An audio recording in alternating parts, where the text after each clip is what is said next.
ایک گھنے جنگل اور وسیع و عریض سمندر کے درمیان واقع ایک چھوٹے سے ساحلی قصبے ماریویل کے کنارے پر ایک قدیم لائٹ ہاؤس کھڑا تھا۔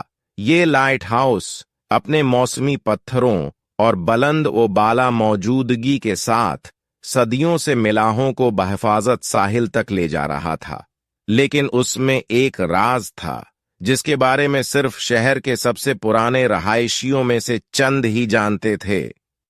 موسم گرما کی ایک شام، جب سورج افق کے نیچے ڈوب رہا تھا اور آسمان کو گلابی اور سونے کے رنگوں سے رنگ رہا تھا، نوجوان کلارا کو اپنی دادی کے اٹک میں ایک پرانا رسالہ نظر آیا۔ کلارا کی دادی اکثر اسے لائٹ ہاؤس اور اس کے اسرار کی کہانیاں سناتی تھیں، لیکن کلارا نے ہمیشہ انہیں صرف وہی کہانیاں سمجھا تھا۔ یہ رسالہ ان کے پردادا کا تھا، جو لائٹ ہاؤس کے محافظ تھے۔ جب کلارا نے اپنے صفحات کو دیکھا تو اسے طوفانی راتوں میں عجیب و غریب روشنیوں اور ہوا میں سرگوشیوں کی کہانیاں ملیں جو سمندر میں گم شدہ قدیم بحری جہازوں کی بات کرتی تھیں۔ ایک داخلے نے اس کی توجہ اپنی طرف مبذول کروائی۔ اس میں لائٹ ہاؤس کے نیچے ایک پوشیدہ کمرے کی بات کی گئی تھی جو صرف نایاب ترین آسمانی واقعات کے دوران ہی قابل رسائی تھا۔ 3 چاندوں کی صف بندی، ایک ایسا واقعہ جو اسی رات رونما ہونے والا تھا۔ پرجوش اور خوف زدہ، کلارا نے تحقیقات کرنے کا فیصلہ کیا۔ اس نے فلیش لائٹ، کچھ ناشتے اور رسالہ پیک کیا اور لائٹ ہاؤس کی طرف چل پڑی۔ جیسے ہی 3 چاندوں میں سے پہلا چاند طلوع ہونا شروع ہوا، روشنی کا گھر دھوپ میں جگمگا رہا تھا۔ اس کی شعاعیں بڑھتی ہوئی تاریکی میں ٹپک رہی تھیں۔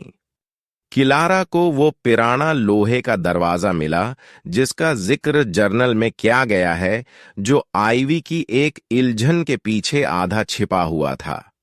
ایک ٹوٹ پھوٹ کے ساتھ یہ ایک تنگ سیڑھی کو ظاہر کرتا ہے جو نیچے کی طرف بڑھ رہی ہے۔ اپنی سانس روک کر وہ نیچے کی ٹھنڈی اور نم ہوا میں اتر گئی۔ نیچے اسے ایک بڑا گول کمرہ ملا جو ایک ہلکی سی دنیاوی چمک سے روشن تھا۔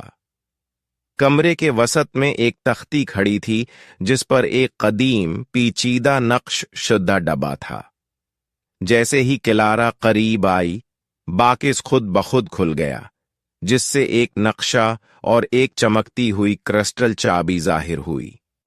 جریدے نے ایک ایسے خزانے کا ذکر کیا تھا جو وقت کے ساتھ کھو گیا تھا، لیکن کلارا کو احساس ہوا کہ یہ کچھ اور ہے، دوسری دنیاؤں کے لیے ایک پورٹل جس کی حفاظت کئی نسلوں سے لائٹ ہاؤس کے ذریعہ کی جاتی ہے۔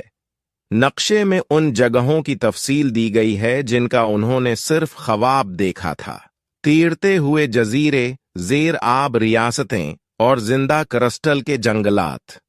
جیسے ہی 3 چاند اوپر آسمان میں مکمل طور پر ایک دوسرے سے جڑے ہوئے تھے، کرسٹل کلید چمکنے لگی اور چمکنے لگی۔ کلارا جانتی تھی کہ اس کے پاس ایک انتخاب ہے، راز کو برقرار رکھنا اور اس کی حفاظت کرنا جیسا کہ اس کے آباء و اجداد نے کیا تھا، یا کسی ایسی مہم جوئی کا آغاز کریں جو اس کی زندگی کو ہمیشہ کے لیے تبدیل کر سکتا ہے۔ ایک پرزم مسکراہٹ کے ساتھ اس نے چابی کو پکڑ لیا، محسوس کیا کہ اس کی طاقت اس کے ذریعے بڑھ رہی ہے۔ اس کے آس پاس کا کمرہ چمکنے لگا اور تحلیل ہونے لگا، اور ایک لمحے میں کلارا کو ایک نئی دنیا میں لے جایا گیا جو لامحدود امکانات اور عجائبات سے بھری ہوئی تھی۔ اور اس طرح میریویل کا لائٹ ہاؤس ایک خاموش سرپرست کے طور پر کھڑا رہا۔ اس کے راز صرف ایک اور شخص کو معلوم تھے، کیونکہ کلارا کا غیر معمولی سفر ابھی شروع ہوا تھا۔